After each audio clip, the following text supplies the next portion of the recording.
আসসালামু আলাইকুম। আমার চ্যানেলে সবাইকে স্বাগতম। কাছের ও দূরের সবাইকে শুভেচ্ছা, অভিনন্দন আর একরাশ ভালোবাসা জানিয়ে শুরু করছি আজকের রেসিপি। তোমরা সবাই দেখছো যে সেম কুকিং স্টুডিও, বারবারের মতো তোমাদের সাথে আছে আমি জান্নাত। আর আজকে তৈরি করে দেখাবো কাঁচা বড়ি দিয়ে অসাধারণ একটি আচার রেসিপি। আশা করি রেসিপিটি ভালো লাগবে। তো আচারের মূল উপকরণ বড়ই। তো এখানে দেখো বড়ই নিয়েছি। তো এখানে 500 গ্রাম মতো বা তার চেয়ে একটু বেশি হতে পারে। 1 কেজি বড়ি থেকে কয়েকটা ওরা খেয়ে নিচ্ছে আর বাকিগুলো দিয়ে আচার বানিয়ে নিচ্ছি। তো এখানে দেখো আমি হাফ কেজি বড়ির জন্য 7-8টি শুকনো মরিচ নিয়েছি। তো মরিচটা প্রথমে একটু ভেজে নেব, এরপরে পাঁচফোড়ন দিচ্ছি। তো এখানে 2 টেবিল চামচ পাঁচফোড়ন আছে। তোমরা এভাবে করে বড়ির পরিমাণ বুঝে কম বেশি করে মশলার পরিমাণটাও দিয়ে দেবে। তো পাঁচফোড়নটা ভাজা হয়ে গেছে, শুকনো মরিচ আর পাঁচফোড়নটা এক সাইডে রেখে দিচ্ছি। এবারে আরো একটি প্যান বসালাম, প্যানে এবারে সরষের তেল দিয়ে দিচ্ছি। তো দুটো শুকনো মরিচ টুকরো করে নিয়েছি আর এখানে দেখো 1 চা চামচ পাঁচফোড়ন ফোড়ন দিচ্ছি, এটা ফোড়নের জন্য। তো পাঁচফোড়নটা একটু নেড়ে নিচ্ছি আর সরষের তেলে আচারটা করছি। আচার তো মূলত সরষের তেল দিয়ে হয়। তো এখানে আমার 100 গ্রাম মতো তেল ছিল সরষের তেল। এবারে যে বড়িগুলো দেখিয়েছিলাম সেগুলো আমরা বোটা ছাড়িয়ে ধুয়ে পরিষ্কার করে নিয়েছিলাম। এখন বড়িগুলো তেলের মধ্যে ভেজে নেব। তো 2 মিনিট মতো আমি বড়িগুলো ভেজে নিয়েছি তেলের মধ্যে। এবারে দেখো 1 টেবিল চামচ আদা বাটা আর 1 টেবিল চামচ রসুন বাটা দিলাম। তো তোমরা চাইলে এটা ফোড়নের সাথেও দিতে পারো, আমি বড়ির উপরে দিলাম। এবারে বড়িগুলো ভেজে নিচ্ছি। তো অবশ্যই খেয়াল করেছে বড়িগুলোর কালারটা কিন্তু চেঞ্জ হতে আরম্ভ করেছে। এবারে দেখো হাফ চা চামচ হলুদ গুঁড়ো দিলাম আর 1 চা চামচ মরিচ গুঁড়ো দিলাম, এটা কালারের জন্য, সুন্দর একটা কালার আসবে আচারে।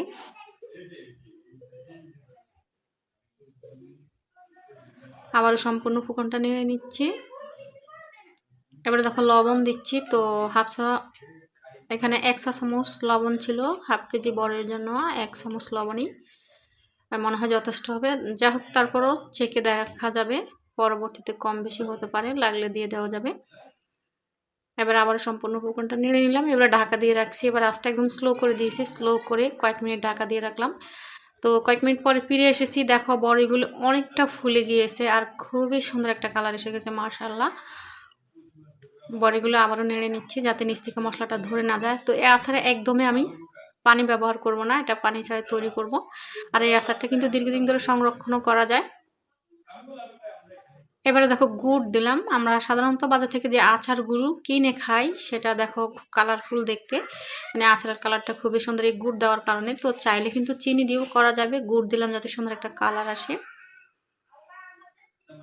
তো গুড়টা অপেক্ষা করেছি, গুড়টা গলার জন্য অপেক্ষা করেছিলাম কয়েক মিনিট, গুড়টা গলে গেছে। এবারে দেখো একটু তেঁতুল দিলাম। তো এখানে আমি 4-5টা তেঁতুল অফ ক্যামেরা একটু হালকা কুসুম গরম পানি দিয়ে ভিজে রেখেছিলাম, সেটা দিয়ে দিচ্ছি। তো এই বড়িগুলো মিষ্টি বড়ি, খুব একটা টক নেই। আর আচার মানে তো একটু টক ঝাল মিষ্টি, সেজন্য তেঁতুলটা ব্যবহার করলাম। তো তোমরা যদি টক বড়ি দিয়ে করো সেক্ষেত্রে তেঁতুলটা দেওয়া যাবে না, এটা অপশনাল। যেহেতু এগুলি মিষ্টি বড়ি ছিল সেজন্য একটু তেঁতুল দিলাম, যাতে টক ঝাল মিষ্টি সব মিলেমিশে মানে একটা ভালো একটা ফ্লেভার হয়। তো কয়েক মিনিট ঢাকা দিয়ে রেখেছিলাম। কয়েক মিনিট পরে দেখো আমার গুড়গুলো গলে গেছে আর বড়িটাও অলরেডি গলে গেছে। তো একটু টাইম লাগে, এটা স্লো আছে। ঢাকা দিয়ে কয়েক মিনিট রাখার পরে দেখবে বড়িগুলো সিদ্ধ হয়ে যায়। তো যে বাকি কয়টা গলেনি, কয়েকটা গলে গিয়েছিল আপনা আপনি, আর বাকি কয়টা আমি একটু কাঠি দিয়ে চাপ দিয়ে গলিয়ে নিচ্ছি। তো আরও কয়েক মিনিট অপেক্ষা করার পরে দেখো আমার আচারটা একদম গলে গেছে। তো তোমরা অবশ্যই লক্ষ্য করেছো আমি কিন্তু মশলাটা দেইনি এখনো পর্যন্ত, আচারটা গলার জন্য অপেক্ষা করেছিলাম। আচারটা গলে গেছে, পানিটা শুকিয়ে গেছে একদম। এ পর্যায়ে আমি দিয়ে দিচ্ছি পাঁচফোড়ন গুঁড়ো, যে মশলাটা আমি শুকনো খোলায় ভেজে রেখেছিলাম সেটা আমরা গুঁড়ো করে নিয়েছি। তো প্রথমে 1 টেবিল চামচ দিলাম। তো এই মুহূর্তে আমার মনে হলো যে একটু কম হয়েছে, তারপর আর একটু পাঁচফোড়নের গুঁড়ো দিলাম, নেড়ে নিচ্ছি। তো আচারটা আমার একদম রেডি হয়ে গেছে। একদম শেষের পর্যায়ে আমি এখানে সিরকা দিয়ে দিচ্ছি, হোয়াইট ভিনিগার বা সিরকা।